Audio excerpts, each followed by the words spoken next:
Nancy Pelosi might be the most hated investor in America, but I love her portfolio. And whether she really does trade on inside information or she just has amazing market timing, I really don't care. What I care about is seeing what trades and investments she's making next. And at the end of the day, she has to report all of it by law and file it publicly, which means that every investor can watch the investments she's making and the changes to her portfolio almost as she's making them. And that's exactly what we are going to be talking about in this video, breaking down her exact positioning straight from the filings. And you might be wondering, what kind of performance does Nancy Pelosi really have? Well, historically, she has a tendency to at least double outperform what the market returns have been by being fairly early to new trends in the market. In 2023, she returned 65.5% versus the market returning 26%. In 2024, she returned approximately 71%, while the S&P, including dividends, has returned 25%. And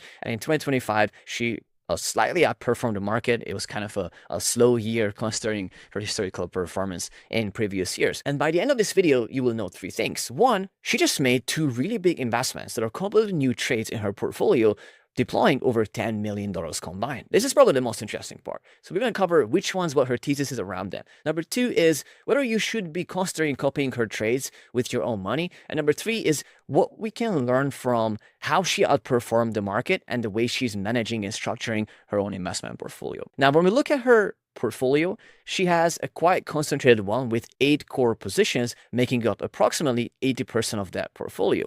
Beyond that, 5 of the 7 magnificent stocks add up approximately 50% of her overall portfolio. This is Apple, Microsoft, Nvidia, Google, and Amazon. Each of them are disclosed at about $5 to $25 million is position size in each of them. Only Meta and Tesla are missing from the Max 7 from her portfolio. Now, I've done a lot of research lately on different investment portfolios from famous people, and I found an overlap between Warren Buffett, Nancy Pelosi, and Stanley Druckenmiller on these two names. Warren Buffett just started buying Google lately. Now, she has held Google for many, many years as stock as well as a longer dated options call. And Stanley Druckenmiller just started buying Amazon, which also has been one of her core holding for quite a long time. But I'm just saying, if you see other prominent investors are still buying these stocks and she's holding her portfolio, that is just a message that they're all believing in the long term, in the financial future and returns, possibly outperforming the market in these two stocks in particular. Another interesting stock that I found in her portfolio was Salesforce. It's one that she also held for quite a while now, but this stock has been quite beaten up. It's down about 40% from its all-time highs. Software stocks have not performed very well, but holding Salesforce right now is essentially a bet that the company that is already holding customer data, massive amounts of customer data, is going to be able to win an AI transition. They do have an AI agentic product, which they have launched, and which is growing rapidly, faster than any other product they have ever launched in the history of Salesforce. So there are some positive signs for this company to turn around. Another one of her biggest position is Visa, which is approximately, again, 10% of her portfolio. It's maybe one of the longest held positions that she has. And the thesis behind Visa is very simple. Do you have a Visa card? I have 2 of them. As long as you use it for payments everywhere, going out, eating out, they are making money, collecting fees. So it's kind of an evergreen business because people will always be spending money. The third interesting position here is Broadcom. Broadcom designs the custom AI chips that Google, Meta, and OpenAI build for themselves. The revenue is growing. It's essentially just a bet that every hyperscaler wants its own chip, and Broadcom is the company that they all hire to build it with. The other one, which is actually the new position in her portfolio, is Intel. And Intel's CEO has just started buying their own stock as well. Obviously, Intel is America's chip factory bet, and she has bought the stock 3 separate times already. And Intel, what it does is they design PCs and server chips, and they are rebuilding a leading edge manufacturing on US soil.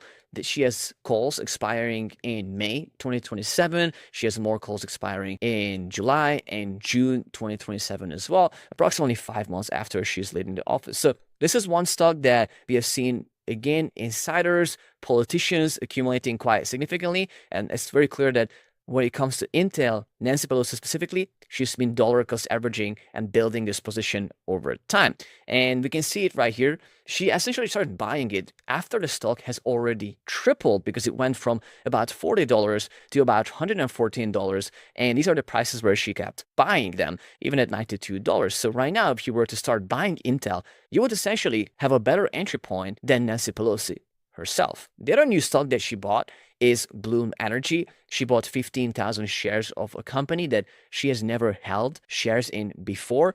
Now, Bloom Energy, and the thesis behind this is essentially that the biggest bottleneck for AI is the lack of energy. And this is one of the fastest growing companies in that segment because Bloom builds on-site power for AI data centers so the operators can skip the years-long wait for a grid connection. And she also bought a call on an expiry of June 2027. So she's extremely bullish on Bloom Energy as a energy stock in her portfolio. Approximately, again, we don't know the exact numbers. It's all coming from her recent filings, which give a range. This is approximately a 5% portfolio position in there.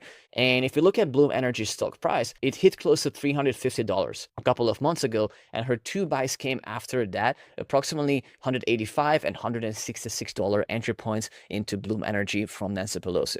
When we look at her portfolio and how she outperformed the market historically over the past couple of years, what can you learn from her investing approach? Not just like stealing the tickers of like, oh, she bought this, but actually the methodology behind it.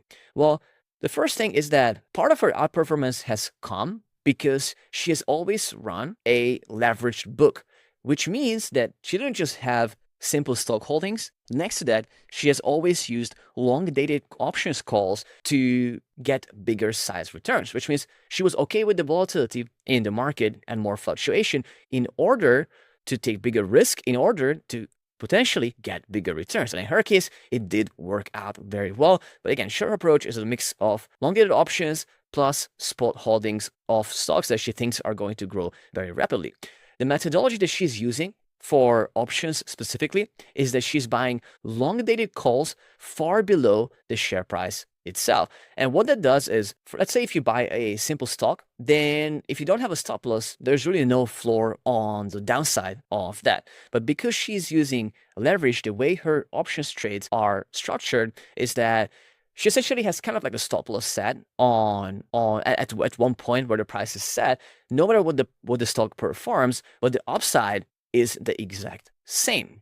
So that's one of the methodology that I found very interesting in her portfolio. Apart from that, she has a handful of big positions that she's holding on for a long time frame. She has a concentrated portfolio with approximately 10 stocks carrying that everything. So she does have many other smaller positions in the portfolio, but none of them are really meaningful. Most of the returns that she has come from the concentrated bets of those biggest holdings. Number two, she loves to dollar cost average. She adds oftentimes to the names that she bought in as those names are falling. As an example, just recently, even Intel that she recently purchased and added to. And Bloom Energy is, of course, a new position, but it's just a pattern that I also noticed with some of her other stocks. And number three is, just like I mentioned, her defined risk instruments, as she is very diligently using leverage in a smart way. A lot of people blow up by using options and leverage because they risk it all to make the return, but she's kind of trading in a way that she has a deliberate stop loss placed on all of these leveraged bets on her portfolio, where she can only lose the premium paid, but never more than that. And one thing to know about Nancy Pelosi is that, we don't have much more time to really track her portfolio because she is leaving Congress on the 3rd of January. And there's going to be one more final report from her on February 2027. Until then, probably not going to hear much updates from her anymore. But I will be here to update you on her portfolio as well as other prominent high-performing investor portfolios and interesting changes that they are making to them. So make sure you subscribe to my YouTube channel, and also make sure you go to zackbakos.com, which is my free newsletter, where I'm sharing also what I am doing with my portfolio real time, what are the trades I'm taking, and sometimes I am copying the trades and ideas of other great investors next to my own investment strategy that I'm building. So with that being said, have a blessed day. Take care.